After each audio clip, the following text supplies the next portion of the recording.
Marjely Vázquez.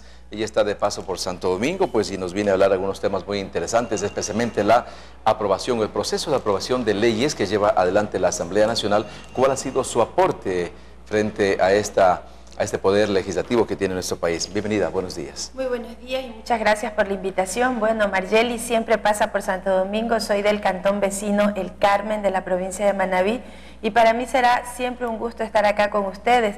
Mire, estudié aquí en Santo Domingo todo el colegio, en el colegio Raúl González Astudillo, entonces para mí Santo Domingo de los Áchilas es mi segunda casa. Me sé el himno Santo Domingo, entonces yo creo que me siento muy identificada con los santodomingueños y santodomingueñas. Bueno, en la Asamblea Nacional hemos sacado, como la ciudadanía lo sabe y lo conoce, leyes importantísimas para el desarrollo del país y para llevar adelante este proyecto político. Este proyecto político que tiene ese apoyo mayoritario de la mayoría, valga la redundancia, de ecuatorianos y ecuatorianas, es un proyecto político que tiene que consolidarse y llevarse a cabo a través de leyes. En ese sentido, la Asamblea Nacional ha sacado leyes importantísimas, como la Ley de Educación Superior, que apunta a la excelencia académica, porque nosotros tenemos que ser un país competitivo y que nuestros estudiantes sean competitivos. Yo tengo la suerte de ser profesora universitaria y me parece que un gran avance ha sido esta Ley de Educación Superior que fue aprobada en la Asamblea Nacional. También tenemos la Ley de Educación Intercultural, que lo que permite es que ya no haya esa gran brecha, ese gran hueco de diferencia entre los colegios particulares y escuelas particulares y los colegios fiscales o escuelas fiscales, sino que los niños que tienen recursos económicos tengan la misma educación que aquellos niños que están en condiciones con menores posibilidades económicas. En ese sentido hemos sacado también adelante esta ley de educación intercultural, hemos sacado la ley de economía popular y solidaria, que apunta a los microemprendimientos, y esto es muy bueno, porque solamente a través de los microemprendimientos podemos darle esa dinámica que la sociedad necesita para alcanzar mejores niveles de desarrollo. Tenemos esa ley que nos dice cuándo fumar y cuándo no fumar, o cómo cuidar el medio ambiente o cómo cuidar nuestra salud, que es la ley de prevención y control del uso del tabaco. Entonces hemos sacado en la Asamblea Nacional un sinnúmero de leyes importantes, pero todavía tenemos una deuda con el país, todavía tenemos que sacar leyes que son altamente importantes, como ese Código Integral Penal, que es un código que se está ya cocinando en la Asamblea Nacional y que va a ayudar a reducir los límites de inseguridad, los índices de inseguridad en nuestro país, y que tenemos que sacarlo adelante. Tenemos la ley de aguas, la ley de tierras, leyes importantes para el desarrollo del país y que estamos ya tratándolas en la Asamblea Nacional. Leyes, pero se ve, no solamente es por lo que tuvimos la entrevista anteriormente con uno de los líderes de la UNE provincial, también el sector indígena, por ejemplo, que reclamaba la ley de aguas y la minería, hay muchos sectores que están reclamando. Posiblemente leyes que no fueron debatidas antes de ser aprobadas en la Asamblea Nacional y que consecuentemente pues los sectores afectados están presentando reformas porque de pronto no coincide o no concuerda también con la política o con las aspiraciones del pueblo, quienes no tienen acceso a legislar directamente en la Asamblea Nacional, por ejemplo. Mire, esta asamblea es una asamblea tan de puertas abiertas que no solamente nosotros esperamos que la gente llegue a la asamblea para recibir esas propuestas de los ciudadanos y ciudadanas. Nosotros hacemos un recorrido en todo el país con el bus legislativo. Ese bus que ha estado aquí en Santo Domingo y que no solamente está en la zona urbana, también va a las zonas rurales de cada uno de nuestros cantones, de nuestras provincias. A través de ese bus legislativo recibimos las propuestas, pero queremos propuestas serias, propuestas que vayan en beneficio de los ciudadanos y ciudadanas, no propuestas demagógicas. Propuestas que estén de acuerdo con el Ejecutivo. No de acuerdo con el Ejecutivo, de acuerdo con las necesidades de la ciudadanía, y que sí, las necesidades de la ciudadanía están en armonía con el proyecto político, y este proyecto político lo lidera el Ejecutivo, lo lidera nuestro compañero presidente de la República, y no puede haber un divorcio entre el Ejecutivo y el Legislativo, debe de haber coordinación, porque aquí no nos han elegido para estar peleando y para estar lanzando piedras y para estar agarroteando a la gente. Esa ya es la política que pasó de moda y que por eso esos politiqueros nunca llegaron al poder realmente. Porque el pueblo ecuatoriano no aplaude el garrotismo, el pueblo ecuatoriano aplaude cuando uno piensa, cuando uno razona y cuando uno hace las cosas con inteligencia. Yo escuchaba, por ejemplo, al entrevistado que estuvo acá antes que yo, no tiene idea de cómo se hacen las leyes en la Asamblea Nacional. Él hablaba de que la ley va a pasar por el Ministerio de la Ley. Solo las leyes con carácter de económico urgente pasan por el Ministerio de la Ley. Hablaba de que la comisión tiene que pasarle ya al presidente de la Asamblea la ley para que eso se publique en el registro oficial. O sea, no tiene idea de cómo se hace una ley. Eso, como representante de los educadores que están formando a los niños y niñas de nuestra patria, por cultura general, debemos de conocer cuál es el proceso que debe de llevar una ley para que llegue a su feliz término. Entonces, ciudadanos y ciudadanas, o sea, una ley va a la comisión, en la comisión se reciben a los representantes, a todo el pueblo ecuatoriano, a la gente que quiera asistir, que es en la comisión donde se está haciendo el primer informe, primer debate de cualquier proyecto de ley. Luego de eso pasa al pleno de la Asamblea, donde también hay un auditorio y la ciudadanía va y presencia ese debate. Luego es el segundo debate. En el segundo debate también se pueden hacer aportaciones que se recogen de ese primer debate. Y luego del segundo debate va a votación, para posteriormente, si es aprobada, pasa al Ejecutivo. El Ejecutivo puede vetar porque el Presidente de la República es colegislador y posteriormente a eso, en la Asamblea se aprueba o se desaprueba ese veto y luego pasa a la publicación en el registro oficial. Entonces, todo este proceso lleva consigo a que la ciudadanía pueda intervenir, pueda opinar y pueda dar sus argumentos, pero no los argumentos basados en uno mismo. Así es, así es. Tenemos un plazo para el primer debate.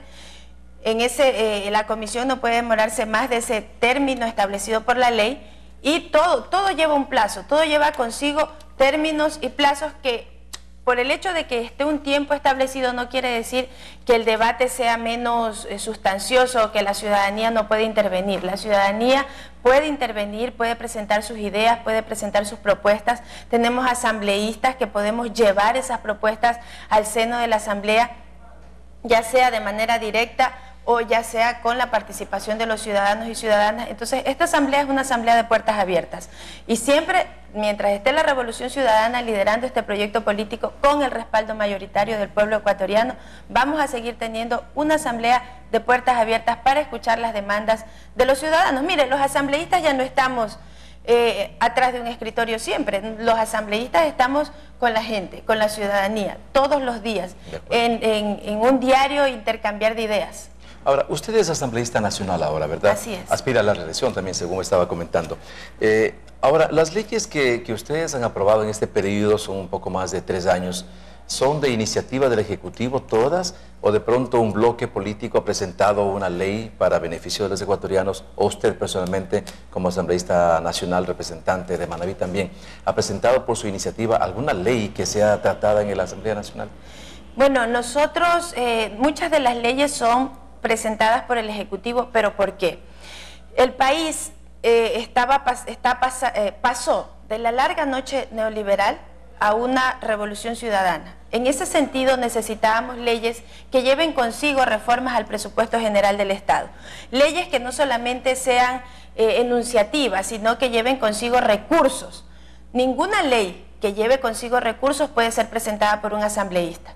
Todas las leyes que lleven consigo impuestos, que lleven consigo reformatorias al presupuesto general del Estado, que lleven consigo aumento o disminución de recursos en determinado sector, todas estas leyes deben obligatoriamente ser presentadas por el Ejecutivo. En ese sentido, las leyes trascendentales que he nombrado y que han venido saliendo en la Asamblea Nacional, no por figurar. O sea, Margely Vázquez no llegó a la Asamblea Nacional para figurar y decir, yo he presentado 10 proyectos de ley. No, llegué a la Asamblea Nacional para llevar adelante el proyecto político. En ese sentido, si las leyes que lleguen a la Asamblea Nacional tienen que tener aumento del presupuesto, tienen que tener o disminución o tienen que tener en sí situaciones económicas o tributarias, no las puede presentar Margely Vázquez, no las puede presentar ningún bloque legislativo, las tiene que presentar el Presidente de la República. Lo que sí podemos hacer nosotros como legisladores es dar aportaciones, mejorar ese proyecto de ley y poder recibir esas propuestas ciudadanas. En ese sentido, pues nosotros estamos trabajando en ello. Le invito a que escuchen la llamada telefónica, que es nuestro televidente, también participan en las llamadas. Muy buenos días, por favor, su nombre y le escuchamos. Aló, muy buenos días. Buenos días. Aló, buenos días. Buenos días, su nombre, por favor, y le estamos escuchando. Rosa Paredes, estoy llamando desde la Santa Marta, sector 4. Ya, adelante, por favor. Ya, mi pregunta sería que si realmente la educación ya es de todos, al igual que los fiscales y los particulares, si se está legislando la ley en este gobierno del economista Rafael Correa. Ya, muchas gracias por su pregunta, doña Rosa Paredes. Sí, la educación, sí, ya la educación es para todos, como ha manifestado el señor presidente de la República, Dice bueno, la señora Rosa. Estamos caminando y construyendo esa educación para todos y para todas, pero no cualquier educación, amiga, sino una educación de primer nivel. Es por eso que ya empezamos haciendo las escuelas del milenio y vamos a seguir llevando adelante estas escuelas del milenio, porque no es justo que solo los niños que tienen recursos económicos suficientes puedan usar una computadora, puedan usar un pizarrón acrílico. No es justo. Lo justo es que todos los ecuatorianos y ecuatorianas, nuestros niños, pobres o ricos, puedan tener el mismo acceso a la educación, las mismas oportunidades, y en ese sentido estamos trabajando con esas escuelas del milenio y vamos a seguirlo haciendo. No hemos hecho todas las escuelas del milenio que queremos, pero hemos hecho algunas ya y vamos a seguir en este camino, que este camino lo estamos construyendo no nosotros los legisladores, no solamente el presidente de la República, sino el pueblo ecuatoriano, porque sin ustedes no podemos hacer absolutamente nada. ¿Qué tiempo más o menos de asambleísta les llevará a este proyecto de la Revolución Ciudadana mejorar? Solamente hablemos de la educación, mejorar el proceso de educación. ¿Cómo usted manifiesta con las escuelas de milenio? Le doy un antecedente. Aquí en Santo Domingo hay, frente al Colegio Jaime Rodós Aguilera, hay una edificación que se la hizo hace más de 4 años. La escuela de milenio está terminada la obra y no se la pone en funcionamiento, por ejemplo. Mire, eso es lo que nosotros necesitamos. O sea, yo no tenía conocimiento de lo que usted me está comentando. Pero ¿qué es lo que dice el presidente y qué es lo que hace el presidente cuando recorre el país? Cuando ve que algo no está funcionando, pues toma cartas en el asunto. Los ministros tienen toda la predisposición. El Ecuador, a pesar de ser no un país extremadamente grande, pero sí es un país extremadamente diverso y que tiene sus distancias. En ese sentido, nosotros estamos prestos para recibir las denuncias del caso y para que esto se mejore y se corrija. Aquí no decimos que ya hemos hecho todo perfecto, todo es perfectible y nosotros estamos con los oídos bien abiertos para escuchar las demandas ciudadanas y corregir lo que esté en nuestras manos corregir. El proceso de la educación es un proceso que va y que tiene que ir mejorando paulatinamente. No lo vamos a hacer. No podemos hablar de plazos, no podemos hablar de plazos. Usted ve cuáles eran las escuelas que existían, cuáles eran los maestros que existían, cuál era la manera de darle clases a los niños y niñas. Y en ese sentido, pues tenemos que ir mejorando. Esas escuelas del milenio son un costo bastante importante para el país. Sin embargo, de ello, nosotros como Revolución Ciudadana apuntamos a la excelencia académica desde los más chiquititos hasta nivel universitario, porque solo así el país podrá dar un giro. Esos pequeñitos que se están formando en las escuelas y en los colegios son los futuros gobernantes.